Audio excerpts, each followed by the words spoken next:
भारी स्त्री उन्हें उठाना पड़ी। वो भूख और प्यास की हालत में सारी रात और दिन के वक्त में मुख्तलिफ अदालतों में पेश हो गए।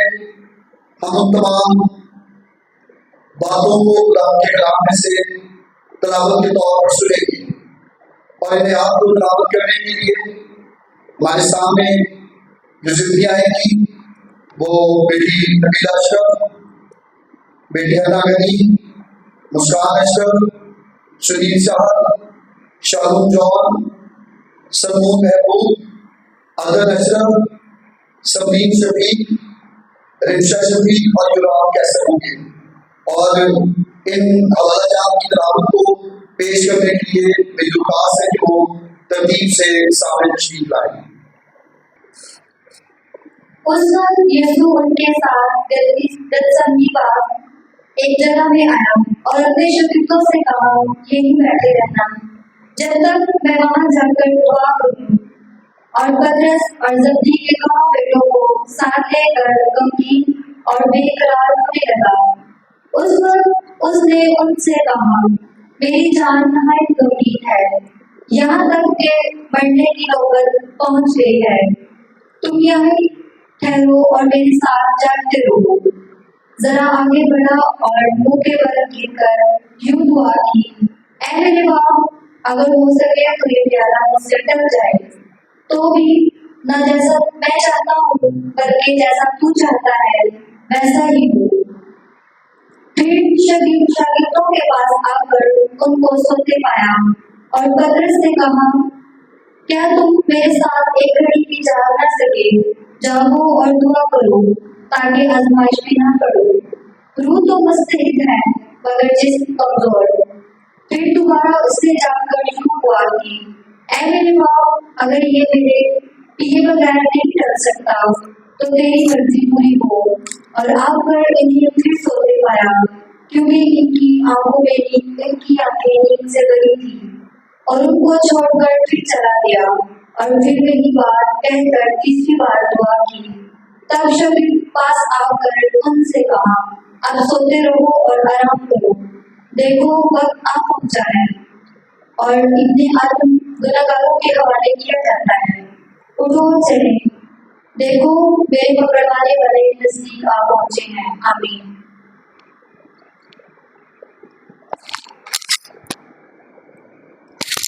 वो ये कह रहा था कि यहूदा जो 12 में से एक था आया और उसके साथ एक बड़ी भीड़ तलवारें और लाठियां लिए शैतान महीनों और कौम के बुजुर्गों की तरफ से आ पहुंचे। और उसके पकड़वाने वाले ने उनको ये निशान दिया था कि जिसका मैं वो सर हूँ, वही है, उसे पकड़ लेना। और वो फौरन उसने यीशु के पास आकर कहा, ऐ रब्बी सलाम, और उसके भरोसे लिए। यीशु ने उससे कहा, मियां, जिस काम को आया है वो कर ले। इस पर उन्होंने पास आकर यीशु पर हाथ डाला और उसे पकड़ लिया। और देखो, यीशु के साथियों में से एक ने हाथ बढ़ाकर अपनी तलवार खींची और शैतान के मौके पर चढ़ाकर उसका कान उड़ा दिया। यीशु ने उससे कहा, अपनी तलवार को म्यान में कर ले, क्योंकि जो तलवार खींचते हैं उस पर तलवार से हलाक किए जाएंगे। क्या तू नहीं समझता कि मैं अपने बाप से मिन्नत कर सकता हूँ और वो फरिश्तों के 12 गुना से ज्यादा मेरे पास अभी मौजूद कर देगा? मगर वो नविश्ते यूं ही होना जरूर है, क्योंकि पूरे होंगे। उसी वक्त यीशु ने फिर से कहा, क्या तुम तलवारें और लाठियां लेकर मुझे डाकू की तरह पकड़ने निकले हो?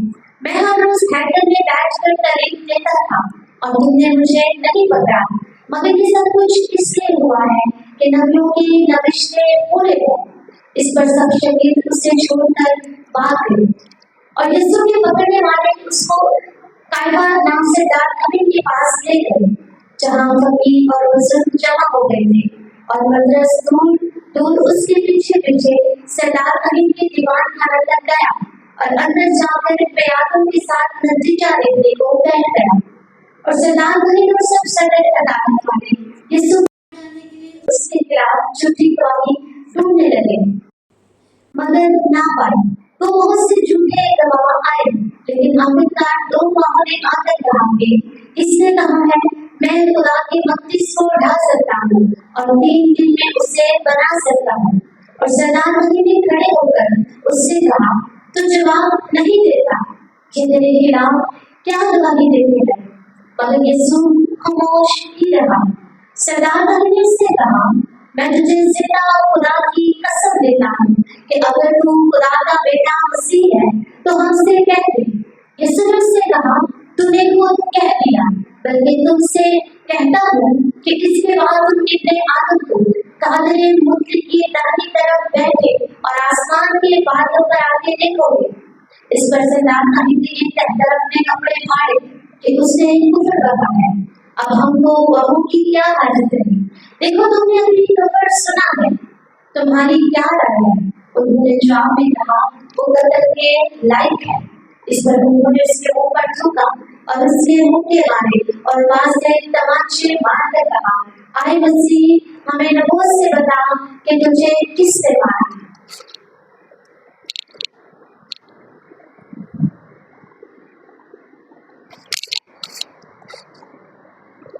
और पतरस बाहर शहर में बैठा था कि एक लौंडी ने उसके पास आकर कहा तू भी यीशु गलीली के साथ था। उसने सबके सामने ये कहकर इनकार किया कि मैं नहीं जानता, तू क्या कहती है। और जब वो ड्योढ़ी में चला गया तो दूसरी ने उसे देखा और जो वहां थे उनसे कहा ये भी यीशु नासरी के साथ था। उसने कसम खाकर फिर इनकार किया कि मैं उस आदमी को नहीं जानता। थोड़ी देर बाद जो वहां खड़े थे उन्होंने पतरस के पास आकर कहा बेशक तू भी उनमें से है, क्योंकि तेरी बोली से भी जाहिर होता है। उस पर वो लानत करने और कसम खाने लगा कि मैं उस आदमी को नहीं जानता। और फिर फौरन ने बांध दी। पतरस को यीशु की वो बात याद आई जो उसने कही थी कि वो उनके बांध देने से पहले तू 3 बार मेरा इनकार करेगा। और वो बाहर जाकर साफ रोया।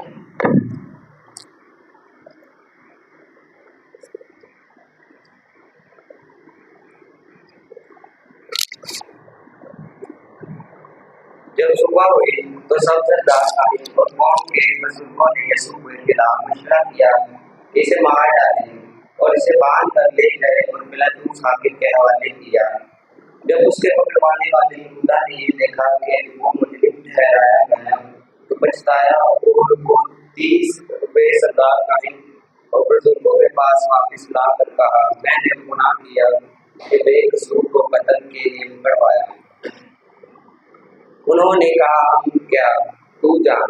और वो रुपये को मकदस में फेंक कर चला गया और जाकर अपने आप को फांसी दी। सरदार काहिनों ने रुपये लेकर कहा इनको हैकल के खजाना में डालना रवा नहीं, क्योंकि ये खून की कीमत है। बस उन्होंने मशवरा करके इन रुपयों से कुम्हार का खेत प्रदेशों के दफन करने के लिए खरीदा। इस वक्त से वो खेत आज तक खून का खेत कहलाता है। उस वक्त वो पूरा हुआ जो यर्मिया नबी के माध्यम कहा गया था कि इसकी कीमत ठहराई गई थी। इन्होंने इसकी कीमत केवल 30 रुपये ले लिए। इसकी कीमत बाद बनी इस्राइल ने ठहराई थी और उनको कुम्हार के खेत के लिए दिया जैसा खुदावन ने मुझे हुक्म दिया।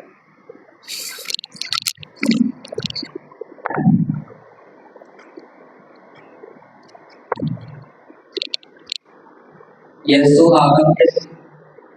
हाकिम के सामने खड़ा था और हाकिम ने उससे ये पूछा कि क्या तू यहूदा का बादशाह है। यीशु ने उससे कहा तू खुद कहता है। और जब सरदार कायन और बुजुर्ग उस पर इल्जाम लगा रहे थे उसने कुछ जवाब ना दिया।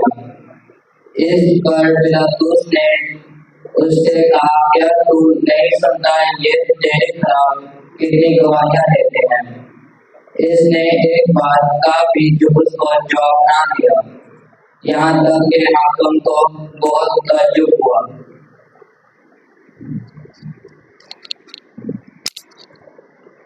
और हाकिम का दस्तूर था कि ईद पर लोगों की खातिर एक कैदी जिसे वो चाहते थे छोड़ देता था।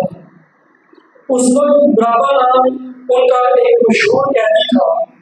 बस जब वो इकट्ठे हुए तो पिलातुस ने उनसे कहा, तुम किसे चाहते हो कि मैं तुम्हारी खातिर छोड़ दूं, बराबा को या यीशु को जो मसीह कहलाता है? क्योंकि उसे मालूम था कि उन्होंने इसको हसरत से पकड़वाया है। और जब वो तख्त अदालत पर बैठा था तो उसकी बीवी ने उसे कहना भेजा कि तू इस राजपाल से कुछ काम ना रख, क्योंकि मैंने आज रात में इसके सबब से बहुत दुख उठाया है। लेकिन सरदार काहिनों और बुजुर्गों ने तो वो बारह के बराबर को मान ली और यीशु को हलाक कर दी। हाकिम ने उनसे कहा कि इन दोनों में से किसको चाहते हो कि मैं तुम्हारी खातिर छोड़ दूं? उन्होंने कहा, बराबा को।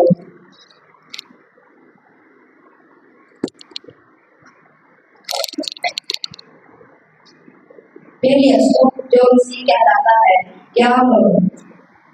सब ने कहा, वो मसलूक हो। इसने कहा, क्यों, इसने क्या कोई बुराई की है? मगर वो और भी चला चला कर कहने लगे कि वो मसलूक हो। जब पिलातुस ने देखा कि कुछ बढ़ नहीं बढ़ता बल्कि उल्टा बलवा होता जाता है, तो पानी लेकर लोगों के मुंह अपने हाथ धोए और कहा, मैं इस राजपाल के मुंह से बरी हूँ, तुम जाओ। सब लोगों ने जवाब में कहा, इसका मुंह हमारे और हमारी औलाद की गर्दन पर। इस पर इसने बराबा को इनकी खातिर छोड़ दिया और यीशु को घोड़े लगवा कर हवाले किया कि मसलूक।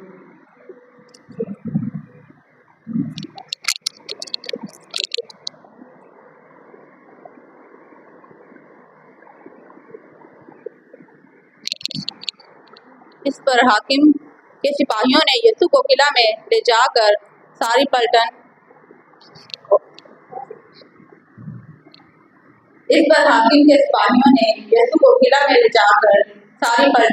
उसके गिर्द जमा की और उसके कपड़े उतार कर उसे किस्ती चोगा पहनाया और कांटों का ताज बनाकर उसके सर पर रखा और एक सरकंडा उसके दाहिने हाथ में दिया और उसके आगे घुटने टेक कर उसे ठट्ठों में उड़ाने लगे कि ऐ यहूदियों के बादशाह अदाब, और उस पर थूका और वही सरकंडा देकर उसके सर पर मारने लगे। और जब उसका ठट्ठा कर चुके तो चोगे को उस पर से उतार कर फिर उसी के कपड़े पहनाए और मसलूक करने को दे गए।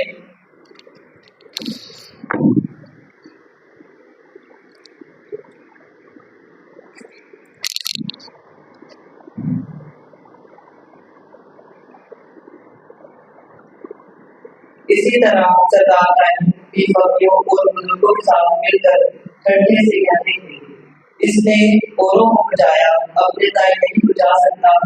ये तो इस्राएल का बादशाह है। अब शरीफ पर से उतर आए तो हम इस पर ईमान लाए। इसने खुदावन पर भरोसा किया, अगर वो इसे चाहता है तो इसको छुड़ा ले, क्योंकि इसने कहा था मैं खुदावन का बेटा हूँ।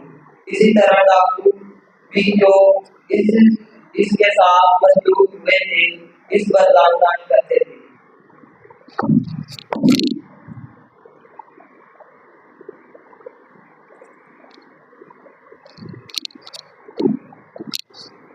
जब बाहर आए तो उन्होंने शाम नाम के कुलीनी आदमी को पाकर उसे बेगार में पकड़ा के उसकी शरीर को उठाया और उस जगह जो कलकत्ता में भी खोपड़ी की जगह कहलाती है पहुंचकर पल मिली हुई मैं उसे पीने को दी, मगर उसने चलकर पीना ना चाहा।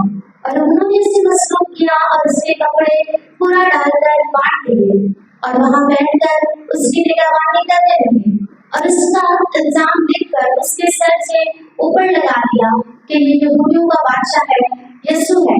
उस वक्त उसके साथ दो डाकू मसलूक हुए, एक दाहिने और एक बाएं, और राज चलने वाले सब हिलाकर उसको लान तान करते और कहते थे, आए भक्ति से रहने वाले और 3 दिन में बनाने वाले, अपने नए प्रचार, अगर तू खुदा का बेटा है तो सिर पर से उतर आ। खुदा के मुकद्दस वाक्यात का पढ़ा और सुना जाना हम आपके पास से करते हैं। आमीन।